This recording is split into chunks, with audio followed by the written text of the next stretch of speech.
Hi, everybody, and welcome to another great episode of the IaC Podcast. My name is Ohad Meislish, and I'm going to be your host for today.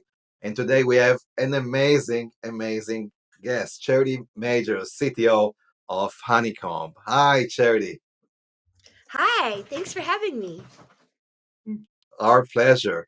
Can you share a few words about your background, about your role, about your hobbies, things like that? Sure. Um, I am the CTO and co-founder of Honeycomb.io, which was kind of the first and original observability company. I identify as an operations engineer. Like before this, I kind of have a career of being the first infrastructure person to join a startup of software engineers when they're just starting to think that they have real traction or a real product, and it's time to like clean up all the bash scripts and like make things real. I have just started adopting rescue cats, which is why I have two little Oh, scamps right behind me that are making a little bit of I have, noise. Hopefully, nobody I, can I hear have them, two but cats as well, by the way. nice. I feel it's Yeah, it's crazy. It's like I'm like, how am I at this point in my life when I'm just discovering that cats are cute? But they're so that's cute. too late. They're so fun to play with. It's great. That's too late. I grew up with cats, so yeah, I knew all about Ah, cats already. yeah. All No, right. I grew up on a farm where we ate our pets mostly. So Oh this is no. new to Oh me. no. I hope you wouldn't do the same with your new cats. Never, Just never, joking. never. Just joking. All right, cool. So let's talk about observability. And if I may say, about 15 years ago, I also had the pleasure on building APM.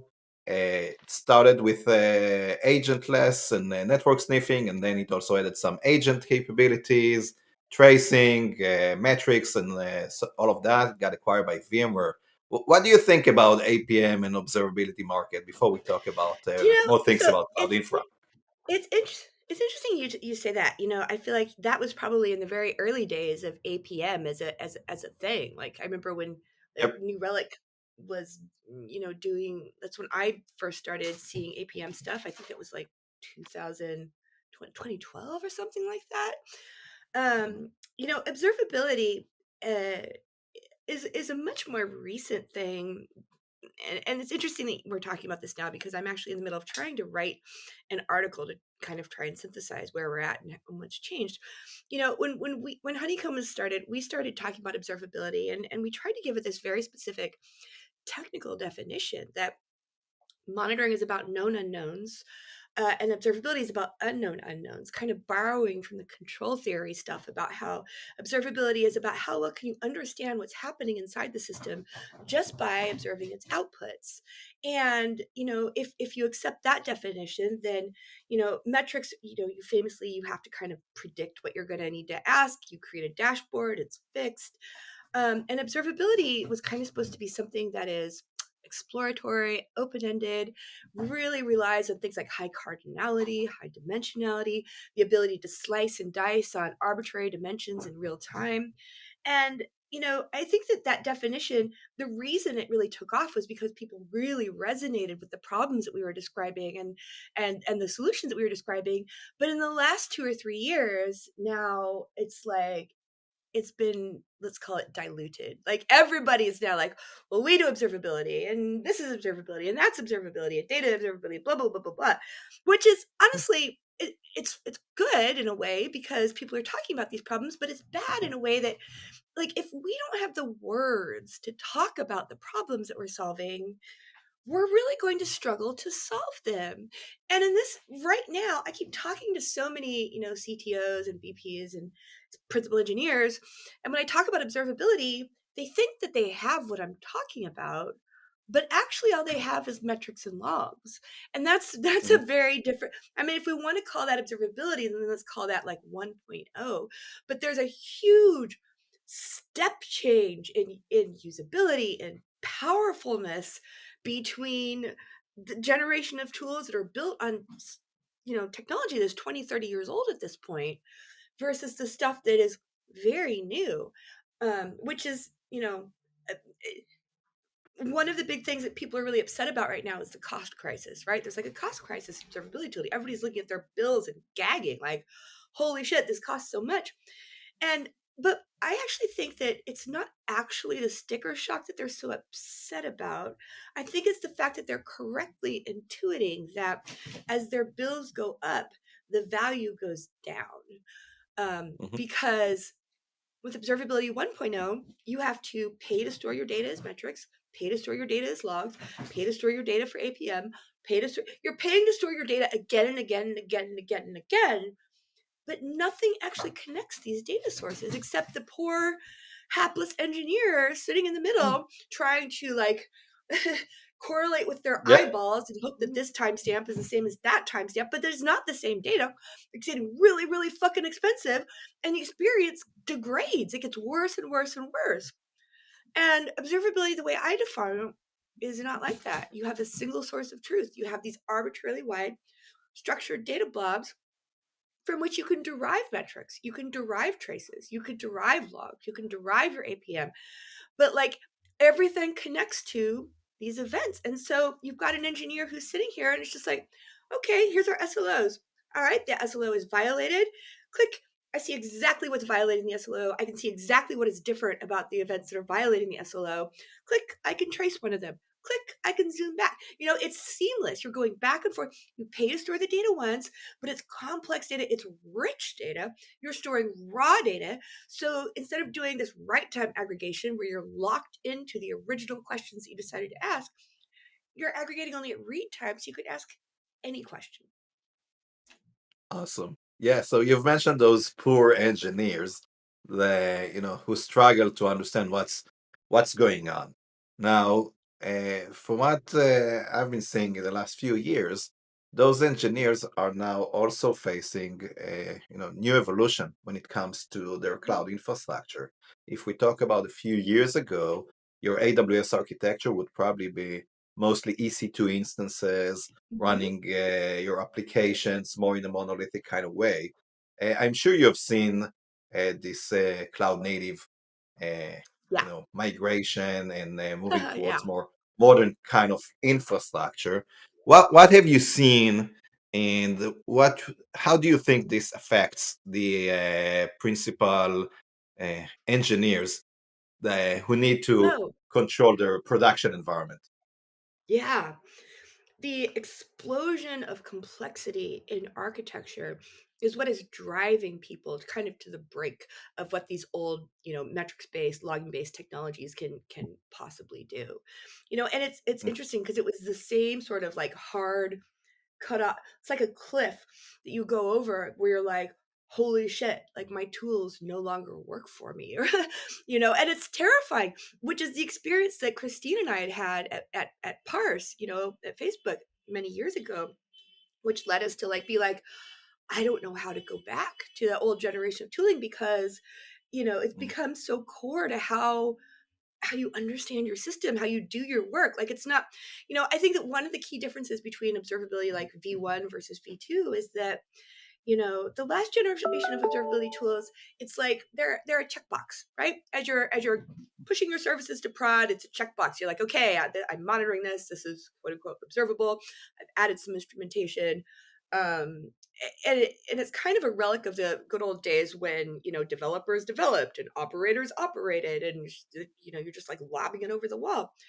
Versus observability 2.0 is very much it underpins and permeates every step of the software development lifecycle.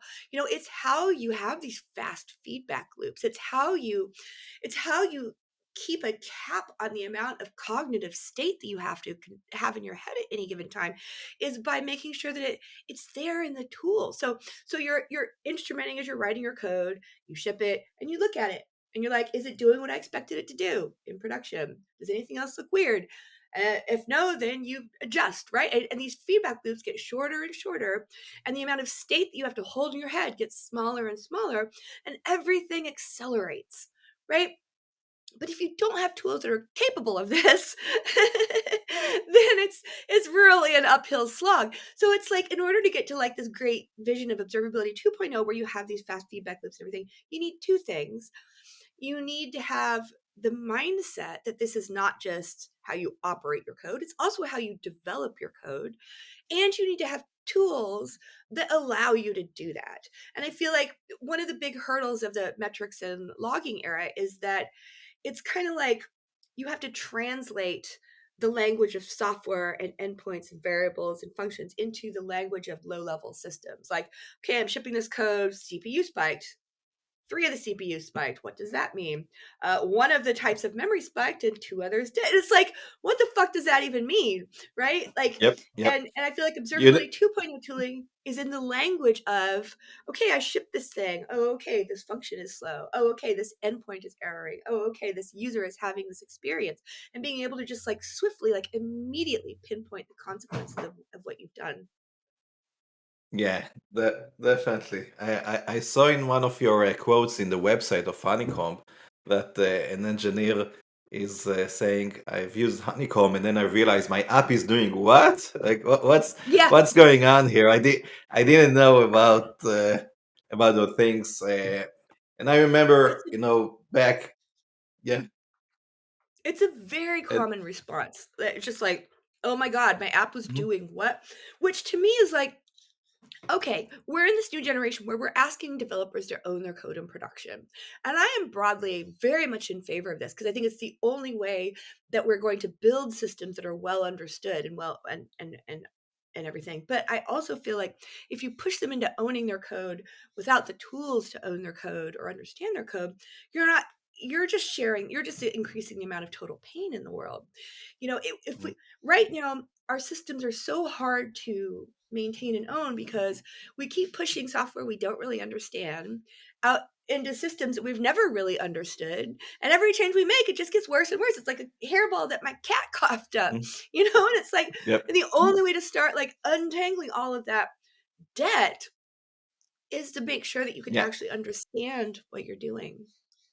Yeah, let me zoom in on a specific topic. So we all know that up until, let's say, 5 years ago, if you needed a new resource in the cloud, let's say an EC2 instance, or in the last few years an EKS cluster or RDS or S3, you somebody clicked a button probably in order to provision that in the AWS GUI. Whereas today, most chances is that there is an engineer writing or updating Terraform or Pulumi Yeah. or Crossplane or CloudFormation code. Yeah. First of all, sounds like you tend to agree to that movement, Oh, and yeah, all or absolutely. It's the only way we can scale.